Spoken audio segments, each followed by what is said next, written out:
Hello everyone, welcome back to my YouTube channel. So friends, हमारे शरीर में pregnancy के दौरान कई सारे बदलाव होते हैं। उन बदलावों का मेन रीज़न होता है हमारे हार्मोन्स का अप डाउन होना। जैसे जैसे हार्मोन्स अप डाउन होते हैं वैसे वैसे हमारे शरीर में बदलाव आते रहते हैं। कभी हमारे शरीर में कुछ ऐसे पार्ट है जो दर्द होते हैं, जैसे कभी पीठ दर्द, कभी कमर दर्द, तो कभी सर दर्द, और भी कई सारे चेंजेस होते हैं। उनका रीज़न होता है हार्मोन्स का अप डाउन होना। ऐसा ही एक बदलाव हमारे शरीर में होता है सूजन को लेकर। आपने देखा होगा कि कई सारी महिलाएं ऐसी होंगी, आप में से भी, जिन्हें पैरों में बहुत ज़्यादा स्वेलिंग की प्रॉब्लम रही होगी। किसी को स्टार्टिंग से ही रही होगी तो किसी को लास्ट ट्राइमेस्टर यानी 7वें 8वें या फिर 9वें महीने में ये प्रॉब्लम ज़्यादा देखने को मिली होगी। अगर आपको भी स्वेलिंग की शिकायत रहती है तो मुझे कमेंट में ज़रूर बताइएगा। तो इस वीडियो में हम बात करेंगे कि ज़्यादा सूजन आने पर लड़की होती है या फिर कम सूजन आने पर लड़की होती है।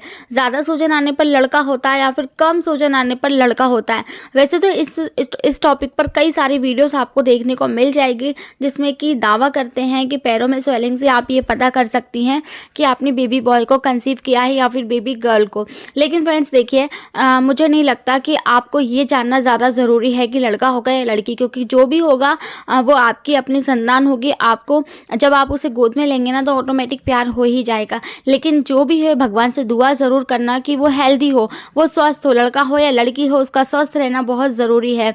तो आपको कब डॉक्टर के पास जाना चाहिए? स्वेलिंग की प्रॉब्लम को आप ऐसे हल्के में मत लेना कि ये तो सिर्फ प्रेगनेंसी का एक सिम्टम है और नॉर्मल है, ये नॉर्मली सबको होती रहती है, उसमें मत रहना।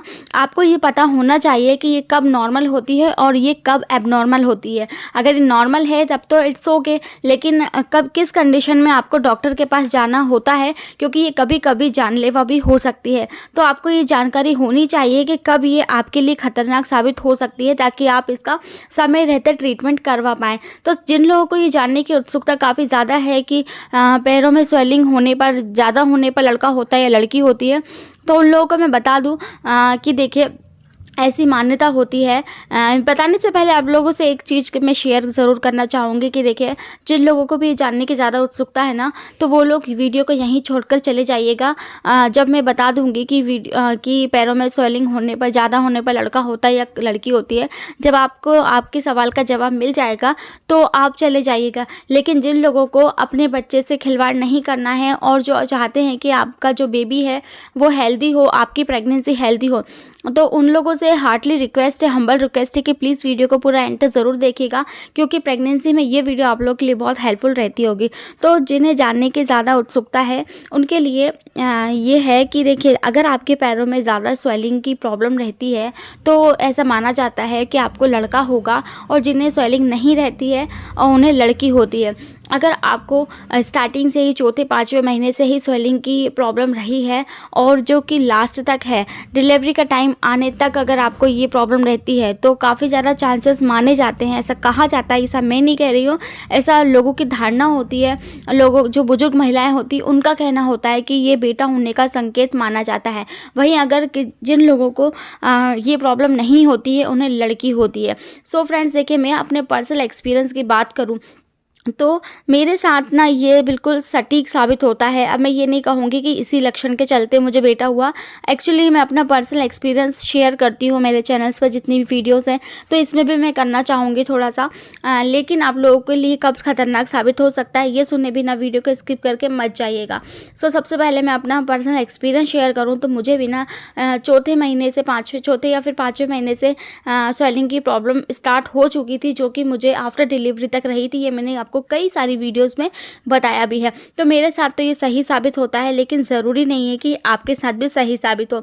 सो अब मेन पॉइंट की ओर बढ़ते हैं और जानते हैं कि कब ये खतरनाक साबित हो सकता है। तो फ्रेंड्स देखिए, किसी किसी को ना पैरों के साथ साथ हाथों की उंगलियों में भी स्वेलिंग की प्रॉब्लम होती है। कभी कभी आप लोगों ने नोटिस किया होगा कि स्वेलिंग के कारण आपको जो अंगूठी पहनी होती है वो टाइट होने लगती है। आप जो चप्पल पहनते हैं, शूज़ पहनते हैं, वो भी आपको टाइट होने लगते हैं। आपके कपड़े आपको टाइट होने लगते हैं। तो ये सारी प्रॉब्लम नॉर्मल होती है। अगर आपको प्रेगनेंसी के दौरान ये प्रॉब्लम आ रही है, दैट मीन्स कि आपके शरीर में स्वेलिंग की प्रॉब्लम है। इस कारण से ये ऐसा होता है। तो इसका रीज़न होता है जो माँ होती है वो ज़्यादा मतलब उसकी जो बॉडी है वो काम कर रही होती है आपके जो बेबी के विकास के लिए। जो बेबी का डेवलपमेंट होता है वो माँ से ही होता है। तो इस दौरान क्या होता है, जो शरीर में माँ के शरीर में खून ज़्यादा बनने लगता है। नॉर्मली ब्लड जो होता है, ब्लड की मात्रा होती है हमारे शरीर में वो होती है 5 से 6 लीटर, लेकिन प्रेगनेंसी के दौरान हमारे शरीर में 8 लीटर तक खून बनने लगता है। वो इसलिए क्योंकि आपकी बेबी तक भी उसे पहुंचाना पड़ता है। बेबी तक भी पोषण आपके खून से, आपके शरीर से ही पोषण उस तक पहुंचता है। तो जो सारा काम होता है जिसमें हाथ रहता है बेबी को जिंदा रखने का, बेबी के विकास के लिए, बेबी के डेवलपमेंट के लिए, बेबी की ग्रोथ के लिए, वो सारा माँ से ही होता है। माँ से ही उसको पोषण मिलता है और ये सारी चीज़ें मिलती है उसे प्लेसेंटा के थ्रू। तो तीसरी तिमाही यानी कि 7वां, 8वां और 9वां महीना, इस दौरान बहुत ज़्यादा ये प्रॉब्लम देखी जाती है। जिनको भी स्वेलिंग की शिकायत रहती है या फिर जिनको भी 4-5 महीने तक नहीं थी, कभी कभी उन महिलाओं को भी थर्ड ट्राइमेस्टर या 7वें, 8वें, 9वें महीने में स्वेलिंग की प्रॉब्लम ज़्यादा हो जाती है। सो इसका रीज़न होता है बेबी का वेट बढ़ना। और जो क्या होता है ना, हमारा जो ब्लड फ्लो होता है प्रेगनेंसी के दौरान, वो ठीक तरीके से आपका जब वेट बढ़ता है, आपके शरीर के अंदर जब बेबी पल रहा है, उसका विकास होता है, उसकी ग्रोथ होती है, जब उसका वेट बढ़ता है, साइज़ बढ़ता है, तो क्या होता है, पूरा भार आपके पैरों तक आ जाता है। और जो पैरों से जो ब्लड का सर्कुलेशन होता है ना, वो आपके हार्ट तक नहीं पहुँच पाता है। इसलिए आपके जो पैर हैं वो स्वेल हो जाते हैं, उसमें सूजन आ जाती है। तो ये जो सूजन होती है ये कभी कभी नॉर्मल होती है और कभी कभी एबनॉर्मल होती है। तो एबनॉर्मल किस कंडीशन में होती है, जब आपको डॉक्टर के पास कंसल्ट करने की ज़रूरत पड़ती है। पहले वो जान लेते हैं और फिर हम जानेंगे कि नॉर्मल कंडीशन इसकी क्या होती है। तो जो एबनॉर्मल होता है ना, जब क्या होता है, जब आप सुबह उठते हो तब भी बहुत ज़्यादा सूजन रहती है और रात को भी, मतलब 24 घंटे आपको जो सूजन है वो लगातार बढ़ती चली जाती है, वो कम नहीं होती है। तो और ना, जो सूजन वाला हिस्सा होता है वहाँ पर पेन होता है, आपको दर्द होता है, उस स्वेलिंग के कारण आपको बुखार तक आ जाता है। और वो वाला जो पार्ट है स्वेलिंग वाला, वहाँ पे लाल लाल हो जाता है, रेशेस हो जाते हैं और जो स्वेलिंग वाला हिस्सा है वो आपको गर्म महसूस होने लगता है। तो अगर ये सारी चीज़ें होती है तब आपको डॉक्टर से कंसल्ट ज़रूर करना चाहिए, क्योंकि ये बहुत ख़तरनाक साबित हो सकता है। तो इस कंडीशन में डॉक्टर आपका क्या करेंगे, बीपी चेक करते हैं और यूरिन चेक करते हैं। यूरिन में आपका प्रोटीन की मात्रा देखी जाती है और बीपी देखा जाता है। फिर उस हिसाब से डॉक्टर आपका ट्रीटमेंट करेंगे। अब ये जान लेते हैं कि नॉर्मल कब होता है। अगर आपको सिर्फ स्वेलिंग हो रही है, जैसे कि सुबह जब आप मॉर्निंग में उठते हैं तो थोड़ी थोड़ी थी, बिल्कुल हल्की सी, और फिर जब आप खड़े रहते हैं, दिन में काम करते हैं, रात को सोने तक का टाइम आता है, उस दौरान बढ़ती चली जाती है। फिर जब आप सो जाते हैं, सुबह उठते हैं, फिर हल्की हल्की सी रहती है, फिर धीरे धीरे बढ़ती जाती है। तो ये नॉर्मल होता है। और अगर आपको उस वाले स्वेलिंग वाले हिस्से पर ना कोई सूजन, ना कोई दर्द है, ना इसकी वजह से बुखार आ रहा है, ना ही उधर लाल दिख रहा है और ना ही आपको वो हिस्सा गर्म महसूस हो रहा है, दैट मीन्स कि आपका जो है सूजन है वो प्रेगनेंसी के कारण है और वो बिल्कुल नॉर्मल है। और इस दौरान अगर नॉर्मल होगा तो बीपी भी आपका नॉर्मल आएगा और यूरिन में जो प्रोटीन की मात्रा है वो भी बिल्कुल नॉर्मल आएगी।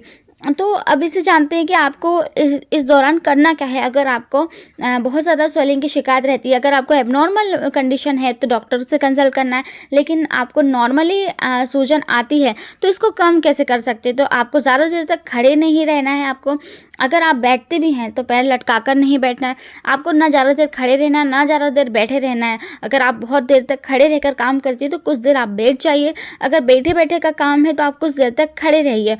फिर आप रेस्ट लीजिए। रेस्ट लेना बहुत ज़रूरी होता है। आप वॉक कर सकती हैं। वॉक करने से भी आपकी जो, अगर आप खड़े रहेंगे ना तो स्वेलिंग आएगी, लेकिन अब जब आप वॉक करेंगी तो ब्लड सर्कुलेशन होता है ना, तो वहाँ पे जो मांसपेशियाँ हैं वो लूज़ हो जाती हैं, ब्लड सर्कुलेशन ठीक तरीके से हो पाता है। इस कारण आपको स्वेलिंग में आराम मिलता है। आपको जब भी सोना है तो लेफ्ट हैंड साइड करवट करके सोना है, बाई साइड करवट लेकर सोना है। अगर आपको स्वेलिंग की प्रॉब्लम हो रही तो आप नमक का इंटेक कम कर दीजिए, नमक कम लीजिए, सोडियम कम लीजिए। जो नमकीन चीज़ें हैं, जंक फूड है, वो बिल्कुल अवॉइड कर दीजिए, छोड़ ही दीजिए बिल्कुल। आप खाने में ले सकती हैं, केला ले सकती हैं, पालक ले सकती हैं। आपको चाय कॉफ़ी बिल्कुल छोड़ देना है। ज़्यादा से ज़्यादा लिक्विड डाइट लेना है। जैसे नारियल पानी ले सकती हैं, आप पानी खूब पी सकती हैं, जूस पी सकती हैं, सूप पी सकती हैं इस दौरान में। और अगर आपका एक और रीज़न से आपको स्वेलिंग होती, वो होता है HB यानी हीमोग्लोबिन का कम होना। अगर आपका हीमोग्लोबिन कम है तो आयरन रिच फूड खाइए। आप जैसे कि आप चुकंदर खा सकती हैं, गाजर खा सकती हैं, है ना। ये जो आप डॉक्टर से बात कीजिए, डॉक्टर आपको एडवाइस करेंगे नारियल पानी पी सकती हैं। फिर उसके बाद ना जब अगर आपको ज़्यादा ही कम लगेगा डॉक्टर को आपका हीमोग्लोबिन, तो आपको डॉक्टर आयरन के इंजेक्शन भी प्रोवाइड कर सकते हैं ना।